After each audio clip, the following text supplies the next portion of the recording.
Hello दोस्तों, welcome back to our channel medical का ज्ञान। तो गाइज, आज का जो टॉपिक है वो है हमारा ग्लाउकोमा, ग्लूकोमा। अरे जो तुम बोलना चाह रहे हो बोल दो। Glaucoma medical surgical nursing second में आई जो डिसऑर्डर्स हैं, आई वाला जो पार्ट है उसका एक डिसऑर्डर है। तो glaucoma related to our eyes. Normal introduction दे देता हूँ मैं। तो देखो भैया, जो तुम्हारी आंखें हैं, ठीक है, आंखों में बहुत सारी दिक्कतें देखने को मिलती हैं, जिसमें से एक दिक्कत है ग्लूकोमा। ग्लूकोमा में होता क्या है, जो भी हमारा आई होती है ना, उसके अंदर एक फ्लूइड पाया जाता है, ठीक है, जिसको हम क्या कहते हैं, एक्वस ह्यूमर कहते हैं और विट्रस ह्यूमर कहते हैं। ठीक है, दो टाइप के फ्लूइड होते हैं, एक्वस ह्यूमर और विट्रस ह्यूमर। जो एक्वस ह्यूमर फ्लूइड होता है, ठीक है, जब वो उसकी मात्रा क्या होती है, बढ़ जाती है, ठीक है, आई में, आंख में जो IOP है, इंट्रा ऑक्यूलर प्रेशर है, वो बढ़ जाता है। ठीक है, कितना बढ़ जाता है, 21 से एबव हो जाता है, 21 mm ऑफ Hg से एबव हो जाता है, तब हम उस कंडीशन को ग्लूकोमा कह सकते हैं। ठीक है, नॉर्मल IOP होता कितना है वैसे, तो 10 से 21 mm Hg कितना होता है, 10 से 21 mm ऑफ Hg होता है। ठीक है, तो ये थी हमारी नॉर्मल बात, हमने पढ़ा इसका इंट्रोडक्शन। हम इस जो टॉपिक है इसमें क्या क्या कवर करेंगे तो देख लीजिए भैया। पहले हम देखेंगे इसकी डेफिनेशन। क्या देखेंगे भैया, डेफिनेशन देखेंगे।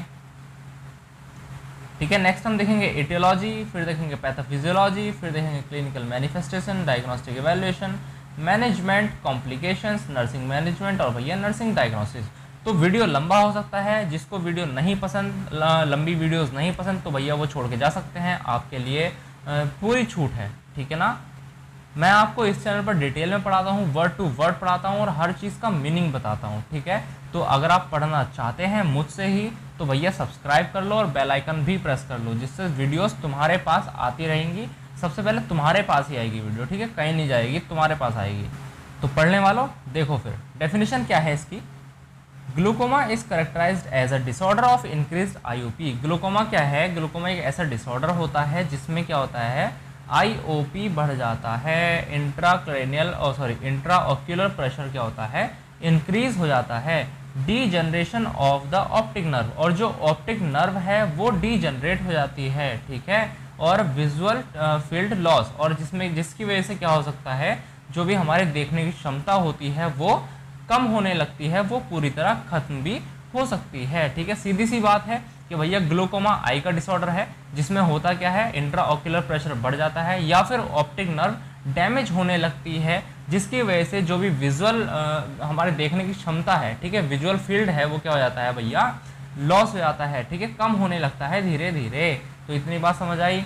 नेक्स्ट हम बात करते हैं इसकी इटियोलॉजी के बारे में कि भैया क्या क्या कारण हो सकते हैं। तो देखो, पहला है इंक्रीज IOP। तो मेन कारण तो यही है इसका कि भैया क्या होगा, इंट्राक्रैनियल प्रेशर बढ़ जाएगा। नॉर्मल इंट्राक्रैनियल प्रेशर कितना होता है, अभी बताया था, 10 से 21 mm ऑफ Hg। ठीक है भैया, 10 से 21 mm ऑफ Hg होता है। नेक्स्ट है इसमें डायबिटीज़। डायबिटीज़ देखो कैसे, तो भैया देखो, जब क्या होता है, ब्लड शुगर लेवल बढ़ जाता है, ठीक है, यानी ब्लड में शुगर का जो लेवल बढ़ जाता है, तो वो धीरे धीरे क्या होने लगता है, वेसल्स की वजह से वो आई में आने लगता है, और जो भी क्या कहते हैं आई है, ठीक है, वहाँ पर क्या हो जाता है, वाइट कलर की क्या होती है, आई हो जाती है। ठीक है, जिसकी वजह से क्या होता है, वाइट कलर की आई हो जाती है, जिसकी वजह से भी क्या हो सकता है, इंट्रा ऑक्यूलर प्रेशर बढ़ सकता है। हाइपरटेंशन भी एक क्या है, बहुत बड़ा कारण है, जिसकी वजह से क्या होता है, ग्लूकोमा होने के चांसेस होते हैं। फैमिली हिस्ट्री ऑफ ग्लूकोमा, तो भैया फैमिली में अगर किसी को है तो उस वजह से हो सकता है। ट्रॉमा, अगर मान लीजिए क्या है, कोई चोट लग गई है, ठीक है, किसी भी पर्सन को उसकी आंख में कोई चोट लग गई है, तो उसकी वजह से क्या होगा, वो जो भी उसका क्या होगा ना, जो ट्रेबिकुलर जो मैशवर्क है वो डैमेज हो सकता है। ठीक है, ट्रेबिकुलर मैशवर्क डैमेज हो सकता है, यानी जो आई का टिश्यू है, जो एक्वस ह्यूमर को अपने अंदर रखता है, वो डैमेज हो सकता है। ठीक है, जिसकी वजह से क्या होगा, इंट्रा ऑक्यूलर प्रेशर बढ़ सकता है। ठीक है, नेक्स्ट ट्यूमर, अगर आंख में कोई ट्यूमर है, ठीक है, सेल्स की ओवर ग्रोथ हो रही है आंख में, तो उसकी वजह से भी क्या हो सकता है, इंट्रा ऑक्यूलर प्रेशर बढ़ सकता है और भैया ग्लूकोमा पेशेंट को देखने को मिल सकता है। तो एटियोलॉजी के बाद आ चुकी है पैथोफिजियोलॉजी, जो कि हमारी रस्मों के अनुसार है। ठीक है ना, तो देखो भैया, ड्यू टू एटियोलॉजिकल फैक्टर, यानी किसी भी एटियोलॉजिकल फैक्टर की वजह से क्या हो रहा है, degenerative changes occurs in trabecular meshwork. किसमें भैया, जो ट्रेबिक्युलर मैशवर्क है उसमें क्या हो रहे हैं, डीजनरेटिव चेंजेस हो रहे हैं, यानी वो क्या हो रहा है, डीजनरेट हो रहा है। अब ट्रेबिकुलर मेशवर्क होता क्या है, तो भैया मेन पाथवे होता है, क्या होता है, मेन पाथवे होता है जहाँ से जो एक्वस ह्यूमर है वो ड्रेन होता है, ठीक है। एक्वस ह्यूमर एक टाइप का फ्लूइड है, अब उसको ड्रेन भी होना है, ठीक है, यानी एक्वस ह्यूमर अगर आँख में रहेगा और वो रहेगा ही रहेगा तो उसका प्रेशर बढ़ जाएगा, तो उसको क्या होना पड़ता है, ड्रेन होना पड़ता है, यानी आँख से बाहर को निकलना पड़ता है, तो बनता रहता है निकलता रहता है। तो लेकिन क्या होगा, जब वो निकलेगा नहीं, जब वो क्या होगा, निकलेगा नहीं, तो उसकी वजह से क्या हो सकता है, दिक्कतें हो सकती हैं, जिसकी वजह से इंट्राऑक्यूलर प्रेशर बढ़ जाता है। तो देखो क्या हो रहा है, किसी भी एटियोलॉजिकल फैक्टर के कारण, ट्यूमर के कारण, या फिर चोट वगैरह लग रही है, या फिर हाइपरटेंशन है, तो उसकी वजह से क्या हो रहा है, डीजेनरेटिव चेंजेस हो रहे हैं, कहाँ पर, ट्रेबिकुलर मेश वर्क में हो रहे हैं। एंड कैनाल ऑफ स्केलम, ठीक है, और कैनाल ऑफ स्केलम क्या होती है, तो देखो भैया कैनाल ऑफ स्केलम एक सर्कुलर कैनाल होती है, ठीक है, क्या होती है, एक सर्कुलर कैनाल होती है, जो कि जो भी हमारा क्या होता है, कॉर्नियोस्क्लेरल जंक्शन होता है उसके पीछे पाई जाती है, ठीक है। कॉर्नियोस्क्लेरल जंक्शन क्या है, तो ये क्या है ना, कॉर्निया और स्क्लेरा जहाँ पर मिलते हैं आपस में, ठीक है, जहाँ पर मिलते हैं, तो उसका ही क्या होता है, उसका ही पिछला वाला भाग होता है, ठीक है, a circular canal found with in the posterior part of the कॉर्नियोस्क्लेरल junction, ठीक है ना, इतनी बात है।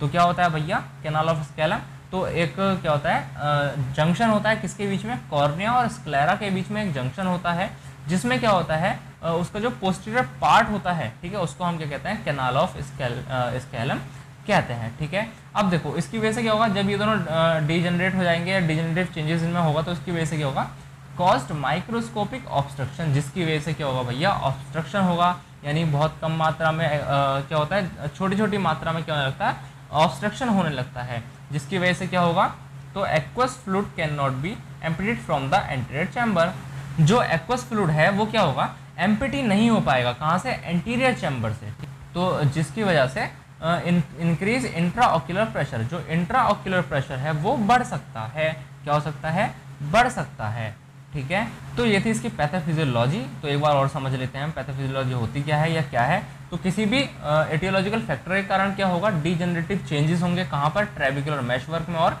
कैनाल ऑफ स्केलम में, जिसकी वजह से क्या होगा, माइक्रोस्कोपिक ऑब्स्ट्रक्शन होने लगेगा, ठीक है, यानी बहुत छोटी छोटी मात्रा में क्या होने लगेगा, ऑब्स्ट्रक्शन होने लगेगा, जिसकी वजह से क्या होगा, खाली नहीं हो पाएगा, कौन, एंटीरियर चैम्बर जो है वो आई का खाली नहीं हो पाएगा, जिसकी वजह से क्या होगा, इंट्राऑक्यूलर प्रेशर बढ़ जाएगा, सीधी सी बात है, कुछ नहीं है इसमें, ठीक है। तो रस्मों के अनुसार हम चलते हैं क्लिनिकल मैनिफेस्टेशन पर। हमने रस्मों के अनुसार पहले क्या पढ़ा, हमने पढ़ा भैया पहले इंट्रोडक्शन, फिर पढ़ा हमने क्या, एटियोलॉजी, फिर पढ़ा हमने क्या, पैथोफिजियोलॉजी। अब रस्मों के अनुसार हम आए हैं क्लिनिकल मैनिफेस्टेशन पे। तो देखो भैया क्या होता है, माइल्ड बायलेटरल डिस्कम्फर्ट। भैया बायलेटरल डिस्कम्फर्ट का मतलब क्या है, कि भैया उसकी दोनों आंखों में दिक्कत हो सकती है, डिस्कम्फर्ट हो सकता है, दर्द हो सकता है, इचिंग हो सकती है ना, ठीक है। नेक्स्ट इसमें tired feeling of in eyes, भैया उसकी आंखों में ऐसा लग सकता है जैसे थकान हो रही है बहुत ज़्यादा उसको। पेन अराउंड द आई, ठीक है, उसकी जो आंखें हैं उनमें दर्द हो सकता है, ठीक है। Rainbow of colour Hallows around I, ठीक है, सॉरी अराउंड लाइट। तो जब भी वो पर्सन क्या करेगा, लाइट को देखेगा तो उसको ना मतलब कलर दिखेंगे जैसे रेनबो में दिखते हैं, ठीक है। रेनबो में कितने कलर होते हैं, 7 कलर होते हैं, तो भैया वो उसको दिख सकते हैं। नोजिया एंड वॉमिटिंग हो सकता है, ठीक है, आंखों में देखने की वजह से क्या होगा, तो जब उसको साफ नहीं दिखेगा, ठीक है, तो उसकी वजह से क्या हो सकता है, उसके दिमाग में थोड़ा सर में दर्द हो सकता है, और उस सर दर्द की वजह से उसको नोजिया वॉमिटिंग होने के चांसेस होते हैं, ठीक है। नेक्स्ट हम बात करते हैं इसके डायग्नोस्टिक एवेल्यूशन की, यानी भैया अगर किसी पर्सन को ग्लाउकोमा हो गया है और देखने में उसको दिक्कत हो रही है, तब हम पता कैसे लगाएंगे।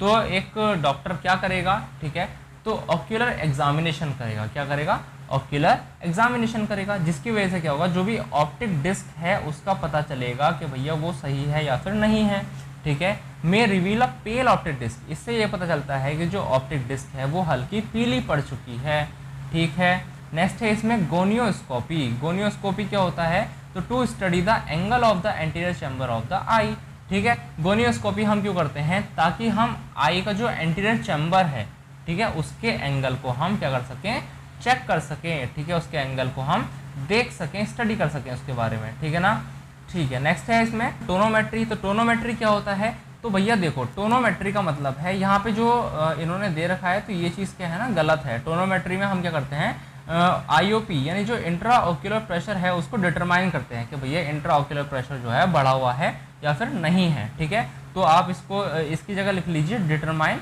इंट्राऑक्यूलर प्रेशर, ठीक है। May reveal a pale optic disc, इसकी जगह लिख लीजिए डिटरमाइन इंट्राऑक्यूलर प्रेशर, ठीक है। नेक्स्ट इसमें विजुअल फील्ड टेस्टिंग है ना, हम क्या करते हैं भैया, उसके विजुअल फील्ड को टेस्ट करते हैं ताकि हम देख सकें कि उसको देखने में दिक्कत हो रही है या फिर नहीं हो रही है, ठीक है। तो हमने क्या पढ़ा अब तक, हमने पढ़ा इंट्रोडक्शन, हमने पढ़ा एटियोलॉजी, ठीक है, pathophysiology, diagnostic evaluation, clinical manifestation. अब हम पढ़ेंगे इसका मैनेजमेंट। तो मैनेजमेंट में हम पहले देखते हैं इसका फार्माकोलॉजिक मैनेजमेंट, यानी हम कौन कौन सी दवाइयाँ दे सकते हैं उसको। तो भैया देखो, उसके बाद इसमें parasympathomimetic drugs used as miotic drugs, ठीक है। हम क्या कर सकते हैं, पैरासिम्पैथोमिमेटिक ड्रग्स दे सकते हैं जिनको हम मियोटिक ड्रग्स के जैसा यूज़ कर सकते हैं। और जो मियोटिक ड्रग्स हैं वो क्यों यूज़ करी जाती हैं, ताकि हम क्या कर सकें, जो भी एक्वस ह्यूमर है उसके आउटफ्लो को इम्प्रूव कर सकें, यानी वो जो बाहर को निकलेगा, ठीक है, वो फ्लो जो करेगा उसको हम क्या कर सकें, इम्प्रूव कर सकें। और जो भी प्यूपिल है उसको हम कॉन्ट्रैक्ट करा सकें, ठीक है। इसलिए हम यूज़ करते हैं किसके, पैरासिम्पैथोमिमेटिक ड्रग्स की, ठीक है। पैरासिम्पैथोमिमेटिक ड्रग्स क्या करती हैं, सिंपैथेटिक नर्वस सिस्टम को क्या करती हैं, स्टिमुलेट करती हैं, ठीक है। नेक्स्ट है इसमें कार्बोनिक एनहाइड्रेज इनहिबिटर। हम क्या करते हैं, कार्बोनिक एनहाइड्रेज इनहिबिटर्स को हम पेशेंट को एडमिनिस्टर करते हैं। तो क्यों करते हैं, रिस्ट्रिक्ट एक्शन ऑफ एंजाइम्स, ठीक है। हम क्या करते हैं भैया, एंजाइम्स के एक्शन को रोक देते हैं। क्यों रोक देते हैं, ताकि भैया जो एक्वस ह्यूमर है उसका जो प्रोडक्शन है वो कम से कम हो सके, ठीक है। कार्बोनिक एनहाइड्रेज इनहिबिटर को हम क्या करते हैं, एडमिनिस्टर कराते हैं पेशेंट को, ताकि क्या हो, वो क्या कर सके, एंजाइम्स के एक्शन को रोक सके, जिसकी वजह से क्या हो सके, जो एक्वस ह्यूमर है उसका प्रोडक्शन कम हो सके, ठीक है। नेक्स्ट है इसमें hyper osmotic agents to reduce IOP by promoting diuresis. तो हम क्या करते हैं, हाइपर ऑस्मोटिक एजेंट्स देते हैं, यानी डायूरेटिक्स देते हैं। क्यों देते हैं, ताकि भैया जो भी ऑक्यूलर प्रेशर है, ठीक है, इंट्रा ऑक्यूलर प्रेशर है वो कम हो सके, वो कम हो सके, ठीक है। हम क्या करते हैं, इसमें डायूरेसिस को प्रमोट कराते हैं, ठीक है। जिससे क्या होता है, पेशेंट को यूरिनेशन बार बार होती है, जिसकी वजह से बॉडी का जो भी क्या होता है ना, देखो डायूरेसिस यूज़ करे जाते हैं ताकि हम क्या कर सकते हैं, ब्लड प्रेशर को इससे कम कर सकते हैं। और हम क्या कर सकते हैं, जो भी हमारा बॉडी में अगर सूजन वगैरह है, एडिमा वगैरह है, या फिर कहीं पर ऑब्स्ट्रक्शन है फ्लूइड का, तब हम उसको कम कर सकते हैं थ्रू द डायूरेटिक्स। तो ऐसा ही हम क्या करते हैं, इंट्राऑक्यूलर प्रेशर को कम करने के लिए क्या करते हैं, डायूरेसिस का यूज़ करते हैं, डायूरेटिक्स का यूज़ करते हैं, ठीक है।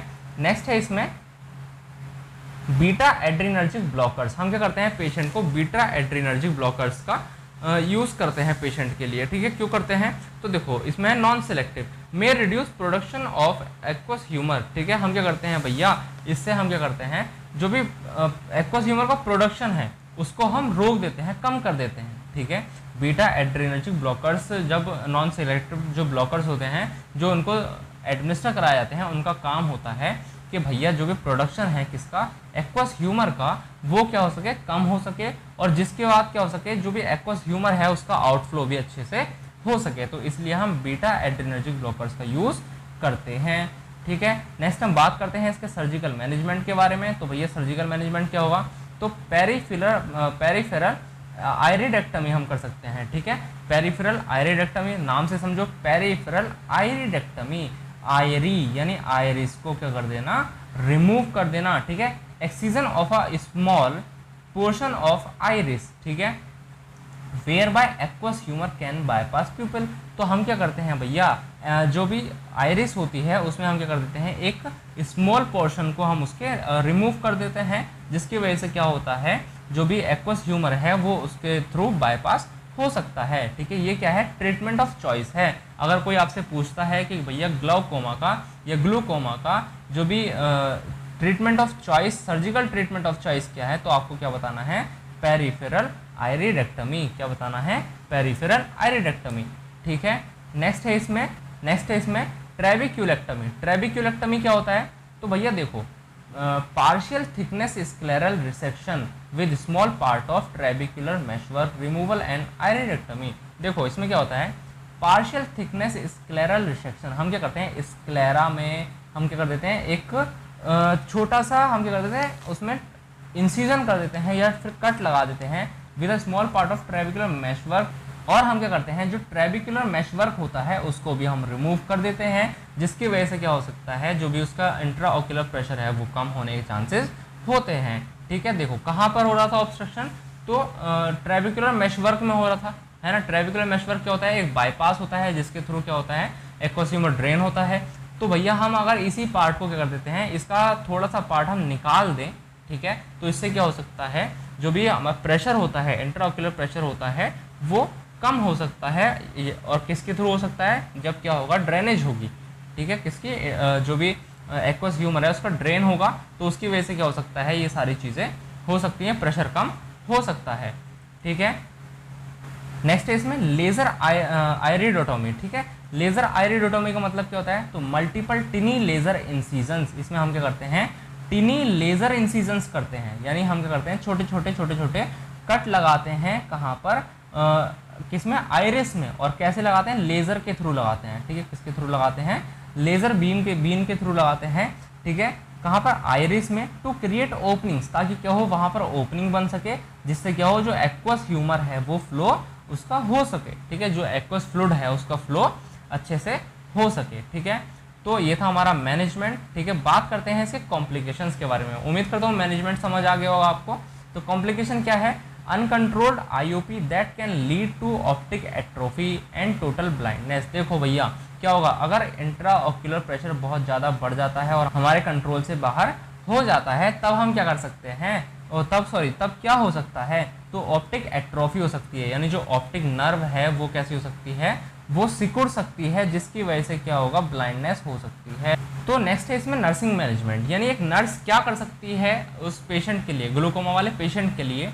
ठीक है, मैनेजमेंट उसका कैसे कर सकती है, तो देखो, evaluate the patient for severe pain. ठीक है, जो नर्स है वो क्या कर सकती है, पेशेंट के लिए सीवियर पेन को देख सकती है, इवेल्युएट कर सकती है, नोजिया वॉमिटिंग को इवेल्युएट कर सकती है, और जो इंट्राओक्यूलर प्रेशर है उसके साइंस जो भी हैं, ठीक है, उनको भी इवेल्युएट कर सकती है। ठीक है, नेक्स्ट है इसमें assess the patient level of anxiety, patient के लेवल ऑफ एंजाइटी को देख सकती है, पेशेंट को एंजाइटी ज़्यादा हो रही है, कम हो रही है। ठीक है, नॉलेज बेस के आधार पर देख सकती है, उसकी नॉलेज को देख सकती है। ठीक है, उसकी नॉलेज कैसी है ग्लूकोमा के बारे में, वो उससे डर रहा है या फिर उससे क्या कहते हैं, कोऑपरेट कर रहा है। ठीक है, वो ये सारी चीज़ें देख सकती है। नेक्स्ट है इसमें provide reassurance and calm presence to reduce anxiety and fear. ठीक है, देखो भैया पेशेंट के किसको, भैया पेशेंट को क्या कर सकती है, उसको रीएश्योर कर सकती है, पेशेंट को सहानुभूति दे सकती है, पेशेंट को क्या कर सकती है, थोड़ा काम कर सकती है ना, ताकि क्या हो, उसकी एंजाइटी और जो डर है उसका वो कम हो सके। ठीक है, नेक्स्ट है इसमें एसेस विजुअल सिम्टम्स, जो पेशेंट के विजुअल सिम्टम्स हैं, पेशेंट को कैसा दिखाई दे रहा है, पेशेंट को सही दिखाई दे रहा है, गलत दिखाई दे रहा है, ठीक है, या फिर धुंधला दिखाई दे रहा है, तो उस चीज़ को वो एसेस कर सकती है। ठीक है, नेक्स्ट है prepare the patient for surgery, तो पेशेंट को क्या कर सकती है, वो सर्जरी के लिए प्रिपेयर कर सकती है। ठीक है, नेक्स्ट हम बात करेंगे इसके नर्सिंग डायग्नोसिस के बारे में। नर्सिंग डायग्नोसिस क्या होंगे, तो देखो पहला है acute pain related to increase IOP, intraocular pressure बढ़ रहा है तो उसकी वजह से पेन देखने को मिल सकता है। नेक्स्ट है फियर रिलेटेड टू पेन, भैया उसको दर्द की वजह से क्या हो सकता है, उसको डर लग सकता है कि मुझे दर्द ज़्यादा होगा या नहीं होगा, या फिर लॉस ऑफ विजन, यानी वो अपने आँखों की रोशनी खोने के डर से भी क्या हो सकता है, उसको डर हो सकता है। ठीक है, यानी फियर हो सकता है, क्यों हो सकता है, ताकि पेन की वजह से और लॉस ऑफ विजन की वजह से। नेक्स्ट है deficient knowledge about glaucoma and surgical procedure, भैया उसको क्या हो सकता है, नॉलेज की कमी हो सकती है कि उसमें ग्लूकोमा के बारे में और सर्जिकल प्रोसीजर के बारे में, कि भैया कैसे सर्जिकल प्रोसीजर होंगे, ठीक है, कैसे ग्लूकोमा, कैसे क्या ग्लूकोमा है, क्या इसमें दर्द होता है, क्या होता है, तो उसको नॉलेज वगैरह इस चीज़ के बारे में नहीं होती। तो मेरे दोस्तों, मेरे भाइयों, मेरे साथियों, ये थी हमारी आज की वीडियो जो थी हमारे ग्लूकोमा पर। अगर आपको ये वीडियो पसंद आई है और समझ आई है तो आप इस वीडियो को लाइक कर सकते हैं, कमेंट कर सकते हैं, अगर कोई क्वेरी है तो आप कमेंट कर सकते हैं। इस वीडियो को अपने दोस्तों के साथ शेयर करें ताकि ज़्यादा से ज़्यादा लोग होशियार बन सकें आपके साथ। देखो होशियार होने से कंपटीशन बढ़ता है, अपनी क्लास में कंपटीशन बढ़ाओ, ठीक है, अपने साथ वालों के साथ कंपटीशन बढ़ाओ। और वो कैसे होगा, वो होगा हमारी वीडियो शेयर करने से। ठीक है, मेरी वीडियो शेयर करोगे, कंपटीशन बढ़ेगा, तो तुम होशियार बनोगे, तुम्हारा साथ वाला होशियार बनेगा। नोट्स आप वीडियो से ही ले सकते हैं, और ऐसा बिल्कुल ना करें कि आप नोट्स के स्क्रीनशॉट ले लें, क्योंकि वो आपके लिए ही क्या होगा, नुकसानदायक होगा। ठीक है, आपको फिर बार बार पढ़ना पड़ेगा उस चीज़ को। इससे अच्छा है कि आप वीडियो देखें और वीडियो देख के ही आप क्या कर सकें, समझ सकें और सारे मीनिंग्स वगैरह को एक साथ लिख सकें। ऐसे ही और भी वीडियोस के लिए हमारे चैनल को सब्सक्राइब करें। वीडियोस के अपडेट के लिए आप हमारे इंस्टाग्राम पेज मेडिकल का ज्ञान को भी फॉलो कर सकते हैं, वहाँ पर भी मैं अच्छी अच्छी जानकारी देता रहता हूँ। तो मेरी वीडियो देखने के लिए बहुत बहुत धन्यवाद।